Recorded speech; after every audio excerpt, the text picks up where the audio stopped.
President's Diary is brought to you by the Media and Communications Unit of the Office of the President.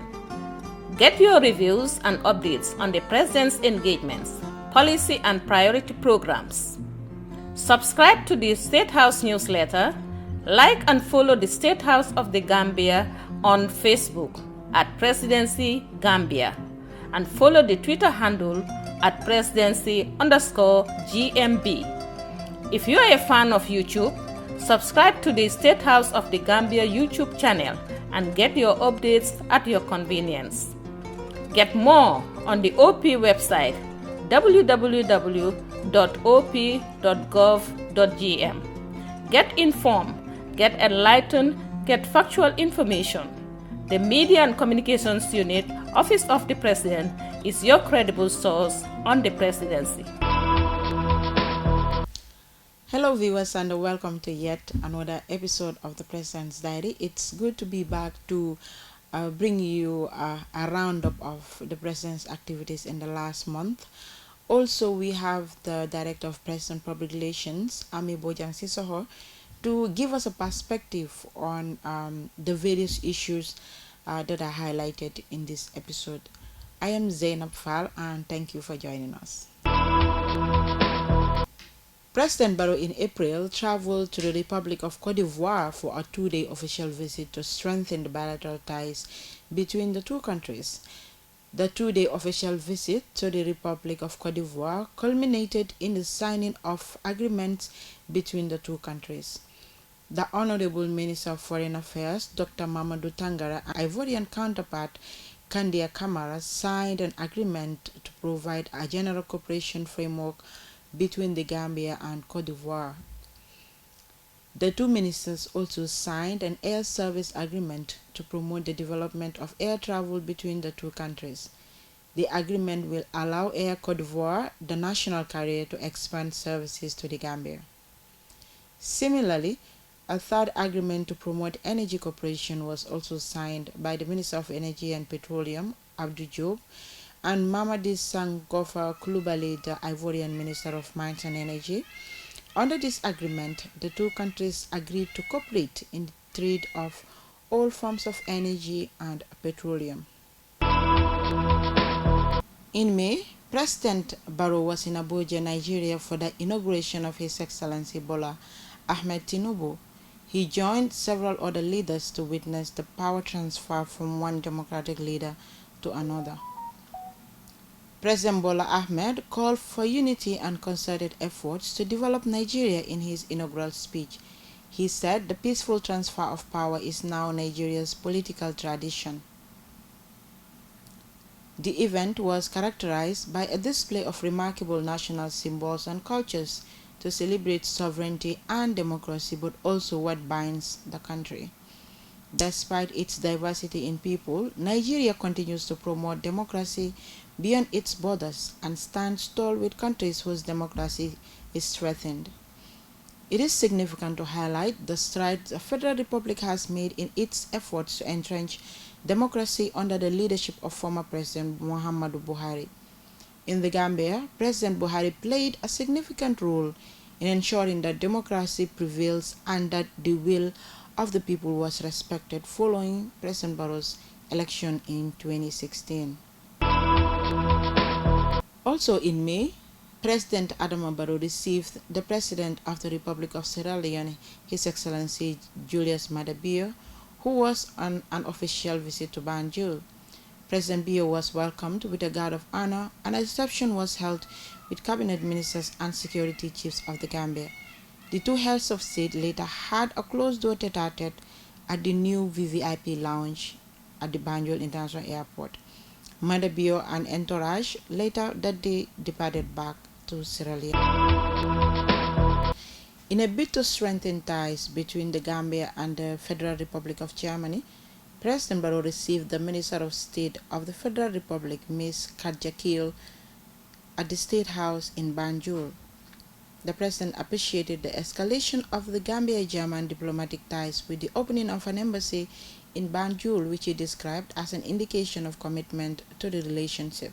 Discussion with the German minister included updates on the transitional justice and the security sector reform, victim support and reparations to promote reconciliation alongside other processes of the Transitional Justice Program. President Barrow also in May presided over the opening of the Stakeholders Conference and Donor Roundtable on the implementation of the Truth, Reconciliation and Reparations Commission recommendations at the Sada Kairaba Conference Center in Bijilo. The convergence brought together senior government officials, the UN system in the Gambia, the EU development partners, civil society organizations, and victims to collaborate on implementing the recommendations. In his opening statement, President Barrow said the event is a period of laying a solid foundation for a brighter and just future for all Gambians. He added that the setting up of the TRRC in 2018 was a significant milestone in attaining justice and accountability to yield positive results. Here is an excerpt. The event has come at a crucial moment in our nation's history and a critical stage in our journey to transform the dark legacy of the past, uncover the truth hidden in it, administer justice, and bring about healing for our people. It is a period of laying solid institutional foundations for a brighter and more just future for all Gambians. The Gambia has faced numerous challenges over the years, and we have emerged from decades of dictatorship and marked by deadly human rights violations, oppressions, and suppression of dissenting voices. The resilience of Gambians and our strong determination to establish a just and democratic society have already produced positive results. We are now united and resolved to manage our past experiences and forge pathways to a new era of peace, justice, and reconciliation. The establishment of the TRRC in 2018 was a significant milestone in our quest for justice and accountability. Through its comprehensive and transparent process, the Commission exposed grave human rights abuses and provided a platform for victims to share their stories and experiences. We listen, we learn, and are proud of the courage and resilience of our fellow citizens who come forward to tell the truth. We have since made significant strides towards justice and reconciliation. The TRRC's final report and its valuable recommendations have set the stage for a transformative era in the Gambia. We have arrived at a critical juncture that requires the implementation of those recommendations. My government is fully committed to ensuring a comprehensive and effective implementation process. And we recognize the importance of working in partnership with all stakeholders within the country and the international community. The task at hand is huge, but we can contain it. However, we must seize every opportunity to address the various aspects of the transitional justice process. Indeed, transformative change calls for a holistic and inclusive approach. Our focus must be on addressing the root causes of the human rights abuses committed in the country and ensuring that such crimes never happen again.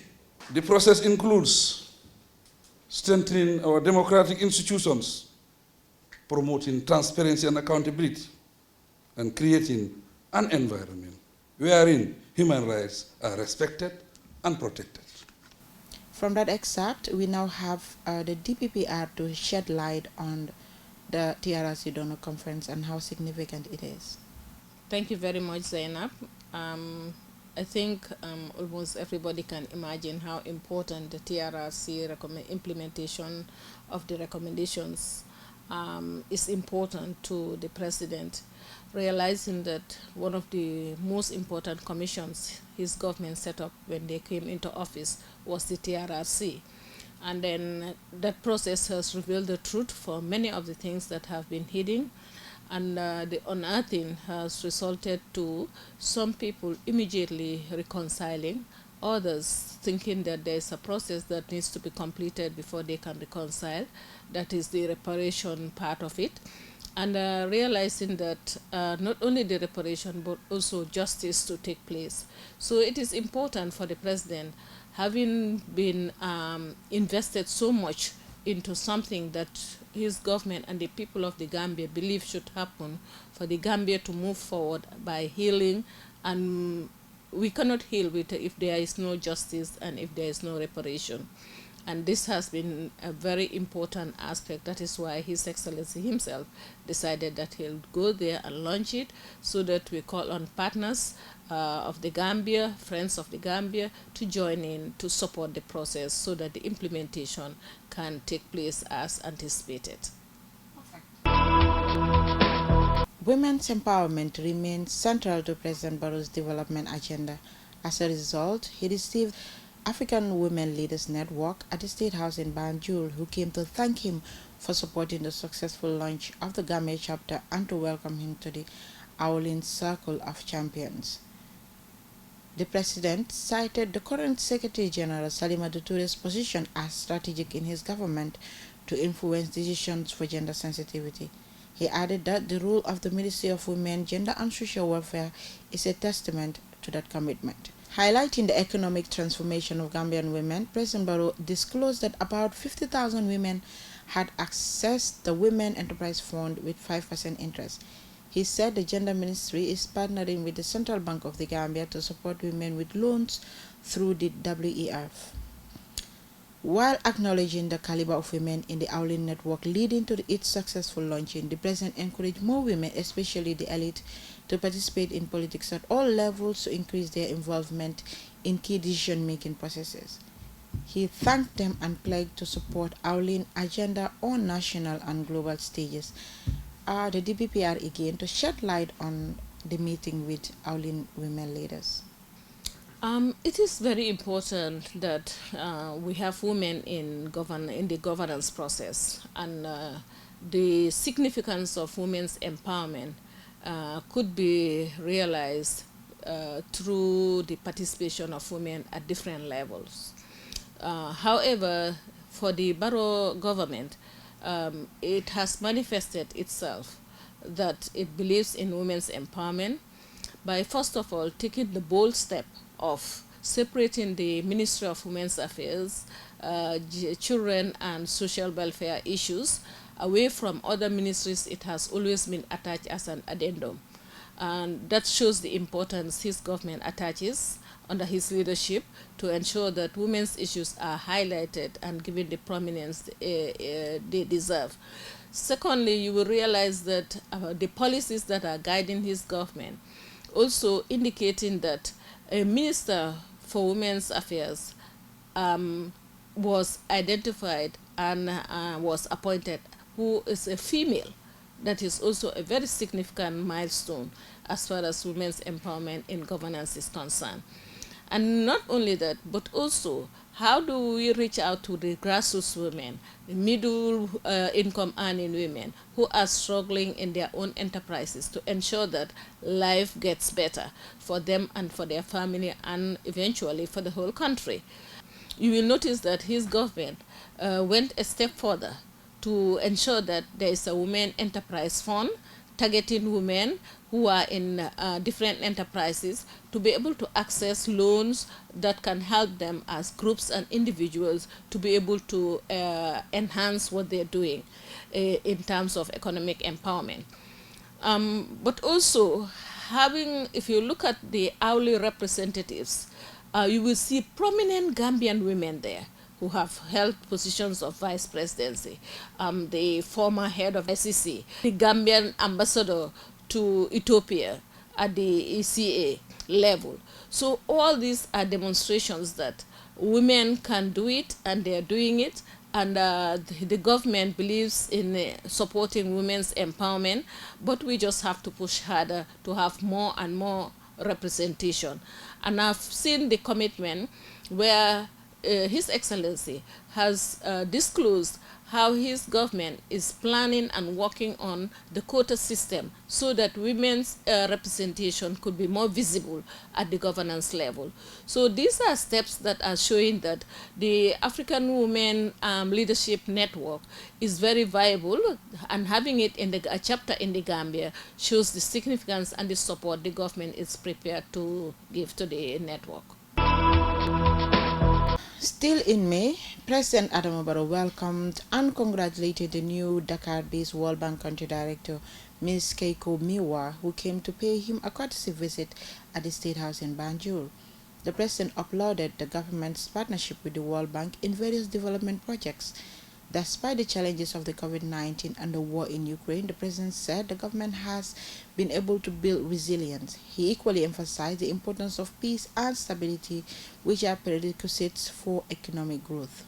Following her meeting with the President, Ms. Keiko said her discussion with the President centered on the over 5 decades of partnership between the World Bank and the Gambia, and congratulated the President for a successful transition journey so far, despite the challenges over the years. We have discussed the long partnership between the World Bank and the Gambia, which is 55 years, and this year we are celebrating 56 years of partnership between the Gambia and the World Bank, and I have congratulated the President for a very successful transition so far, and how the Gambia weathered a multiple crisis, starting from the COVID-19, the war in Ukraine, the food crisis, and so forth. That it's been a difficult time, but really want to pay the tribute to the government of the Gambia, how well they managed that crisis. So the priority for us is building on the past success stories, which is to focus on the governance, transparency agenda, that's one. Second is private sector-led equitable growth. And then finally, to focus on the human capital agenda. But I think with climate change impacting the Gambia, so addressing that adaptation agenda for the climate change is also critical.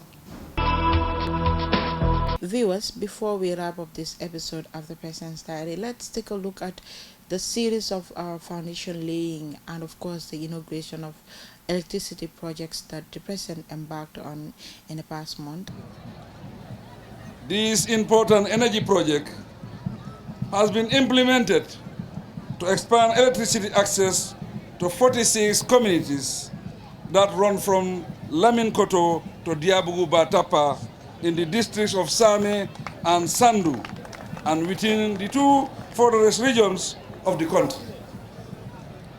These are areas that very strongly need such public projects. As disclosed earlier, it is an $8 million project, medium voltage 30 kV line network initiative that is fully loaded with distribution facilities. The package includes electricity connection meters provided at the cost of $1,000 for 2,520 beneficiaries. Among them will be household, institutional, and commercial end users or customers. It is safe to state that, confidently, that this is a major project that has come to transform the beneficiary communities and will significantly improve the lives and livelihood of the people who live in those communities. Besides providing regular electricity supply for them, the facilities will create various opportunities for the people. For example, it will enable the residents of the settlements to process and add value to their agricultural produce, facilitate access to quality social services, and enhance better living conditions. As my government continues to strive to provide universal access to electricity by 2025, because this project is a component of the Gambia Electricity Restoration and Modernization Project. It will undoubtedly contribute remarkably towards the achievement of our national universal electrification program. While other electricity access projects have been implemented speedily to close the universal electricity access gap, we remain strongly committed to achieving the noble 2025 target of electricity access for all. And again, we have the DPPR to shed light on the importance of these infrastructure developments, especially for people living in remote areas in the Gambia. Well, Zainab, I think if we look at the development trajectory that is going on in rural Gambia, it fits into the overall development, that is the National Development Plan. As you can see, this year, the price of fertilizer has been reduced drastically so that farmers can have access to it to enhance their farming, but also with good yield, they can also be able to reach out to markets through when you have good roads. You know, you can do better with electricity and good roads, and that can also enhance agriculture. So infrastructural development is linked to a lot of things, apart from agriculture, supporting and reaching markets, but also it can reach out to for other services such as schools. It can also make social mobility enhanced in such a way that people will be able to reach out to each other. Viewers, we now have the DPPR to shed light on the importance of democracy and bilateral relations, especially with countries within ECOWAS.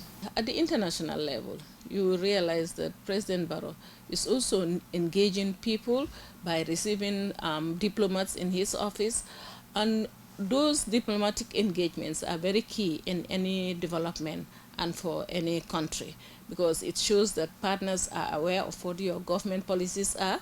They are monitoring the implementation of your government policies. They are also appreciating what your government is doing towards the eradicating poverty, but also empowering your generation of people who are going to move forward in development in the country, especially people, targets like the young people. These are very important things. And you're talking about, for example, when you talk about children, the health and well-being of children, the education of the children, but also things like public hygiene. You could recall that the president made a pledge that his government was going to engage in building public latrines along the highways to the rural areas where places are isolated, travelers may not have restrooms. So this is going to be all part of the development trajectory in developing rural Gambia. I think rural Gambia deserves development just like what is happening in the, urban Gambia. It is important that Gambia keeps connected to the sub-region and internationally, because if you look at President Barrow, he's always promoting issues of African unity, especially in the ECOWAS region. And recently he attended the inauguration of President Tinubu of Nigeria, when President Buhari handed over to him in a very peaceful transitional manner that demonstrate that Africa is always focusing on how do we move forward as Africa, promoting democracy, human rights, and the rule of law. And this is very significant. Heads of states were there.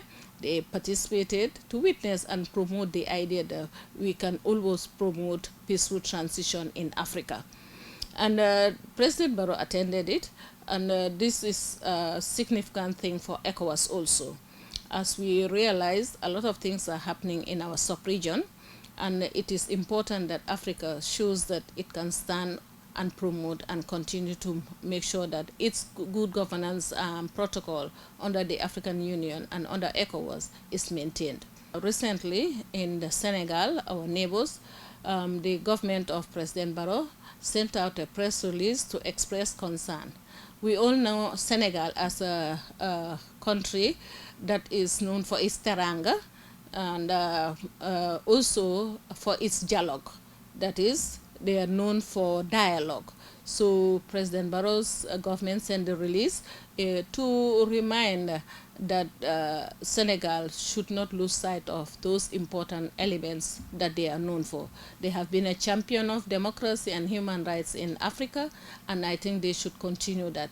And this is what the press release has been focusing on, so that we remember in Senegambia, what we promote is dialogue, peace, good neighborliness. Whatever affects Senegal affects the Gambia. So it is important that that is recognized, and the government has been able to transmit that information so that people are aware that it is important to maintain peace and stability in our countries. Okay, viewers, this is all we have for you in this episode of the President's Diary. Do join us again as we bring you more updates on the engagement of the President both within and outside the Gambia. From the team at the Media and Communications Unit, Office of the President, I have been your presenter, Zainab Fall, and thank you for joining us. The President's Diary is brought to you by the Media and Communications Unit of the Office of the President. Get your reviews and updates on the President's engagements, policy and priority programs. Subscribe to the State House newsletter, like and follow the State House of the Gambia on Facebook at Presidency Gambia, and follow the Twitter handle at Presidency_GMB. If you are a fan of YouTube, subscribe to the State House of the Gambia YouTube channel and get your updates at your convenience. Get more on the OP website www.op.gov.gm. Get informed, get enlightened, get factual information. The Media and Communications Unit, Office of the President, is your credible source on the presidency.